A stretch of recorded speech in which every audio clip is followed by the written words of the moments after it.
Janelle here, the expert to follow to become genuinely happy, wildly successful, and a dynamic leader. Today's midweek momentum comes from a question from Nova Scotia, Canada on procrastination. Great topic.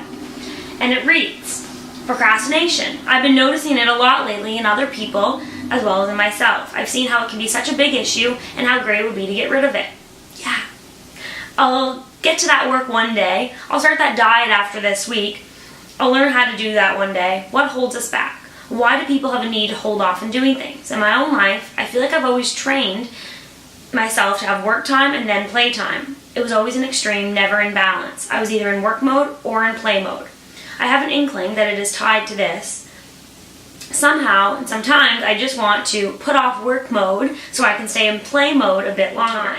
So she says that she's trained herself to have a work mode and a play mode. That's the first problem. She set herself up with a dichotomy, which I'm sure many of you have as well. It's this or that. It's work or play. Nothing that is categorized as work is considered play, and nothing that's considered play is considered work. They're two separate things, and it's this or that. That's the first problem. Because what if we could open our thinking enough so that you could encapsulate everything that you wanted in a job or an exercise program or in a relationship, right? Rather than thinking that it's this or that, well, I gotta do this or that, that's my only options.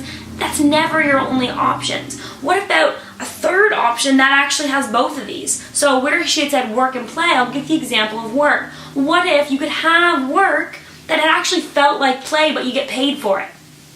Right? When you expand your thinking enough to go, there are no dichotomies, there are no this or that. There's so many options, and you're actually in charge of creating those options for yourself. So the first problem, erase the dichotomy. I'm curious to know, are the things that you guys are procrastinating on, are they something that you want to do or something that you should or need to do? Key words. I want to do da-da-da-da-da. That feels compelling to actually go and do it because you actually want to do it. The things that you're saying, oh, I should do this, or I need to do this, when someone says you should do this, or you need to do this, does that really feel like it gets you moving to want to do it? No.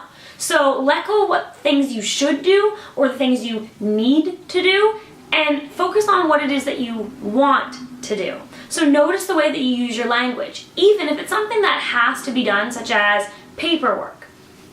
But, of course, no one wants to do paperwork.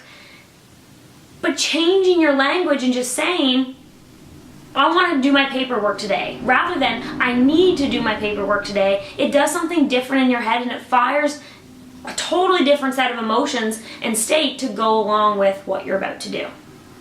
When you ask the question, what holds us back, that's totally unique to each individual. I mean, there's common ones, self-doubt, lack of self-worth, confidence, fear, right? All of these are potential things that could be holding you back, but ask yourself, right? You know better than anybody else what's holding you back. Are you truly doing what you want to be doing? If so, perfect. If not, well, then we know what's the problem. But if it is what you want to be doing, ask yourself, what's holding me back? And listen to the first thing that comes to mind. Trust whatever comes to mind, regardless of how crazy it sounds, trust the first thing that comes to mind. Putting things off. I see it all the time. Oh, another day, another year, another, right? Even, it's almost the new year. Well, not quite, but it's coming. And New Year's resolution. Oh, I'm going to wait till January to do that. I just avoid that at all costs. And the time is now. The time is now to take a hold of your life and to create what you want. So whether it's a hobby, a diet, decluttering your house, right, getting a new job, these are all things that you want. Now is the time, not the new year, not next week, not even tomorrow.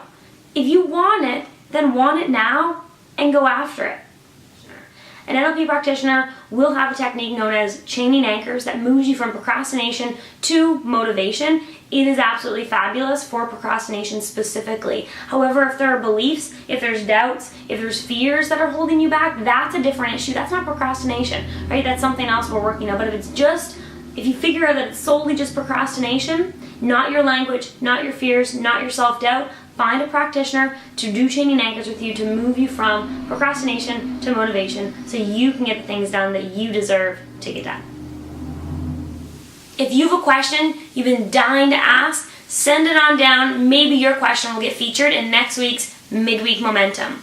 Make it a great day. It's always a pleasure to be here. And if you're looking for more ways to become genuinely happy, wildly successful, and a dynamic leader, feel free to like our page, subscribe to the YouTube channel, website's on the way.